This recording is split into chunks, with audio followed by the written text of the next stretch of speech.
మీ business ఏదైనా మీ ఊర్లో promotion చేయాలంటే అది సుమన్ టీవీతోనే సాధ్యం. ఇప్పుడే సంప్రదించండి. హలో హాయ్ నమస్తే వెల్కమ్ టు సుమన్ టీవీ. నేను మీ విజయ్ కుమార్. ఈ రోజు మనం తంబల్లపల్లి నియోజకవర్గం మొలకలచెరువు మండలంలో అయితే ఉన్నాం. ఇక్కడ వినాయక చవితి సంబరాలు అంటే ముందస్తుగానే ఇక్కడ జరుగుతున్నటువంటి సందర్భం ఇక్కడ కోలాహలంగా కనిపిస్తున్నటువంటి ఈ యొక్క పిల్లల్లో అయితే మనకు చాలా స్పష్టంగా కనపడుతోంది. ఎందుకంటే ఇంకా దాదాపు అంటే చాలా తక్కువ రోజుల్లో మనకు వినాయక చవితి పండుగ అనేది రావడం అయితే జరుగుతూ ఉంది. ఆ యొక్క పండగకు ఈ విరాళాలు సేకరించేటువంటి విధంగా ఇక్కడ పిల్లలందరూ కూడా ఈ యొక్క హుండీలు పట్టుకొని చేతిలో హుండీలు పట్టుకొని వాహనదారులని ఇక్కడ వచ్చిపోయే వారందరినీ కూడా వీరు విరాళాలు అడిగేటువంటి సందర్భం అయితే మనకు కనబడతా ఉంది. అంటే వాళ్ళని అడిగి తెలుసుకుందాం వీరు ఎంత కలెక్ట్ చేస్తున్నారు, ఎంత ఖర్చు అవుతుంది, ఏ కార్యక్రమాలు చేస్తారనేటువంటి అంశాలన్నింటినీ కూడా పిల్లలతో మనం అడిగి తెలుసుకునేటువంటి ప్రయత్నం చేద్దాం. చెప్పినా నీ పేరు ఏం పేరు? B Manoj Kumar. Okay, so మీరు ఎప్పటి నుంచి చేస్తున్నారు ఈ విరాళాలు? నిన్నటి నుంచి. నిన్న ఎంత కలెక్షన్ అయింది? నిన్న 500. ఈరోజు 1500. అంటే దినదినాభివృద్ధి చెందుతున్నారు. ఎస్. సో ఇప్పుడు కార్యక్రమం డీటెయిల్స్ చెప్పండి. అంటే ఎన్ని అడుగుల విగ్రహం పెడుతున్నారు మీరు? 15 అడుగులు. సో మీకు ఎంత ఖర్చు వచ్చే అవకాశం ఉంది? 20,000 ఖర్చు వచ్చే అవకాశం ఉంది. సో ఇప్పుడు ఏ కార్యక్రమాలు చేస్తారు? అంటే ఇప్పుడు మామూలుగా భజనలు చేపిస్తారా లేదంటే ఎలా? మామూలే అంటే పొద్దున్నే భక్తి సాంగ్స్, మళ్ళీ పూజలు, మళ్ళీ సాయంత్రం డీజే. Night DJ. అదేమదే నైట్ డీజే అంటే నైట్ ఎంజాయ్ చేస్తారు. అంటే విగ్రహం పెట్టిన తర్వాత భక్తి శ్రద్ధలతో ఉండాలి కదా. పొద్దున్నే పూజ చేస్తారు.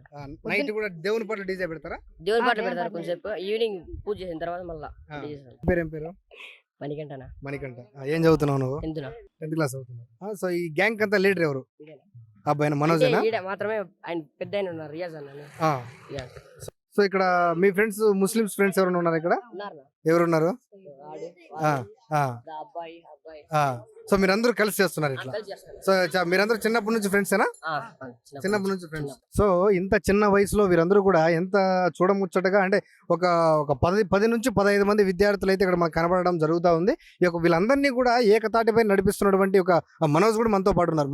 మనోజ్ ఎలాంటి ఆలోచన చేశాడు, ఎందుకు ఈ యొక్క ఆలోచన వచ్చింది అనేటువంటి అంశాలు కూడా మనం తెలుసుకుందాం. చెప్పు మనోజ్. ముందు నుంచి మా అన్న వాళ్ళందరూ చేస్తుంటే మాకు చేయాలనిపించింది చేస్తున్నాం. ఓకే, ఏమైనా గొడవలు జరుగుతాయి మామూలుగా ఎక్కడ? మా అన్న వాళ్ళు అందరూ ఉంటారు, గొడవలు అట్లాంటివి ఏం జరగదు. సామరస్యంగా పండగ కలిసి చేసుకుంటారు. సో ఇక్కడ మనం గమనించాము, ఇక్కడ ఇప్పుడు వచ్చే దారిలో కూడా మేము చూసాము అనమాట. ఇక్కడ డ్రమ్స్ కూడా వాళ్ళు ప్రాక్టీస్ చేస్తున్నారు. అంటే బల్లా డ్రమ్స్ మీరు బయట నుంచి తెప్పించుకోరు? మా దగ్గర ఉన్నాయి. మీ దగ్గర కొనుక్కున్నారా? ఇంతకు చందాలు వేసుకొని కొనుక్కున్నారు. ఇప్పుడు కొడతాండే. లాస్ట్ టైం ఎంత ఖర్చు వచ్చింది? 2 విగ్రహాలు పెట్టినవి 45 వచ్చింది. సో ఈసారి కూడా 20,000 ఖర్చు అవుతుంది అని చెప్పి అంటున్నారు. ఇంకా ఎక్కువ అవుతుందా? సో ప్రతి సంవత్సరం ఇలాగే చేస్తారా? చేస్తాం. ఇంకా ఎవరెవరు పాల్గొంటారు ఇక్కడ?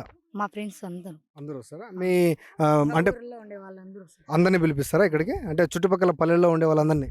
వాళ్ళ ఊర్లో కూడా జరుగుతుంది కదా, అప్పుడు మీరు ఇక్కడ నుంచి అక్కడికి వెళ్ళాలి కదా? వాళ్ళు ఈ సొంత ఊరే, కొందరు ఊర్లో వింటారు, మళ్ళీ పిలిపిస్తారు. ఓకే, హాస్టల్ నుంచి వచ్చి చేస్తారు ఇక్కడ. ఓకే, నీ పేరు ఏం పేరునా? ఫర్హాన్. నువ్వు వినాయక చవితిలో ఏం చేస్తావు? నువ్వు ఎంజాయ్ చేస్తావా? ఏం ఎంజాయ్? డాన్స్ చేస్తావా? ఏం పాటకి వేస్తావు చెప్పు? డాన్స్ పుష్ప దాంట్లో చేస్తావా?